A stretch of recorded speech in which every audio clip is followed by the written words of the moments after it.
Hey wesh quoi fait les gens, c'est Rayborder et aujourd'hui nous nous retrouvons pour une toute nouvelle vidéo critique sur Black Mirror. Black Mirror est une série actuellement active, réalisée par Charlie Brooker et qui fut repris par Netflix depuis sa 3e saison. La série comptabilise à l'heure d'aujourd'hui 4 saisons, dont une 5e épisode qui est en cours de préparation et qui devrait normalement sortir début 2019.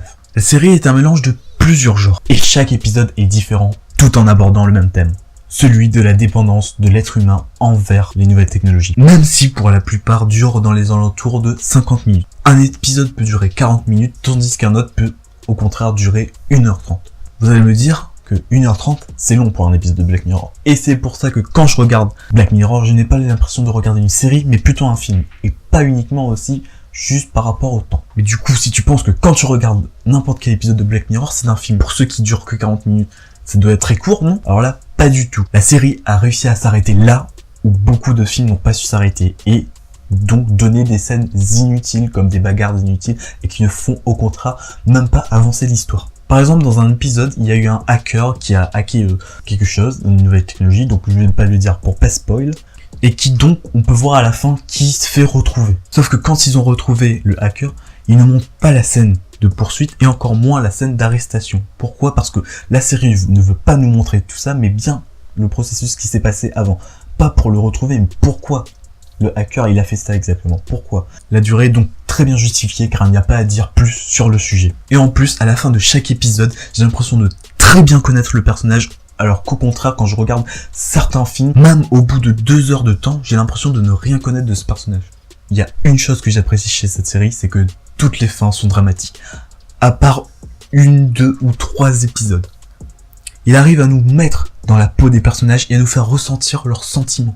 Tous les épisodes ont la même structure. Les personnages qui mènent la belle vie ou qui mènent une vie normale, paisible. Puis arrive un élément perturbateur qui casse en deux leur vie, comme on peut le retrouver dans l'intro de Black Mirror avec la vitre qui se brise, jusqu'à ce que leur vie empire et devienne un vrai cauchemar.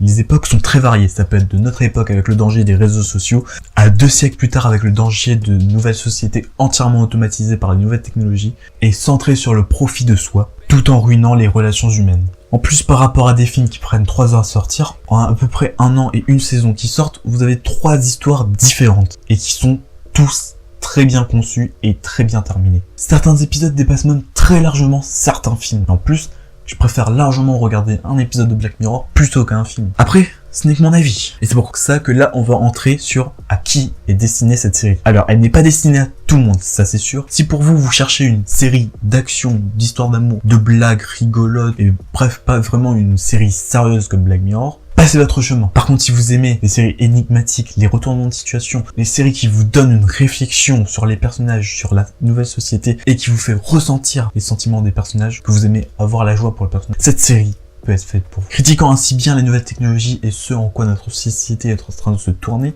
notre soif de toujours avoir plus pour toujours moins faire, il nous fait prendre conscience des risques de celui-ci et que s'il n'y avait pas ça, les personnages auraient pu s'en sortir. J'ai aussi appris quelque chose avec cette série, c'est que rien n'est parfait. C'est-à-dire que si vous êtes bon en quelque chose, vous êtes certainement mauvais en une autre chose. Par exemple, si vous aimez bavarder, discuter, parler, rigoler, ça va être très difficile pour vous de vous taire pendant un long moment. Et ben c'est pareil avec la nouvelle technologie. Si vous fabriquez quelque chose, pour régler un problème, il va, sans aucun doute, créer un autre problème, qui parfois vaut mieux éviter. Les épisodes sont certes de la science-fiction, mais sont tout de même très bien réfléchis. Et si nous y repensons donc, notre société est déjà en train de changer et comporte beaucoup de similarités à ces épisodes. En mêlant la peur, la tristesse, la joie et surtout de la compassion pour les personnages, cette série est devenue l'une de mes séries favorites, qui m'a fait vibrer et pleurer. Pas en mode dépression, mais à la fin d'un épisode de Black Mirror, j'ai été posé sur mon lit en position PLS, en train de réfléchir à la vie et j'avais l'impression que le monde est en train de changer en quelque chose de mauvais. Et oui, c'est ça l'effet d'un épisode de Black Mirror. Si vous aussi vous voulez avoir cet effet,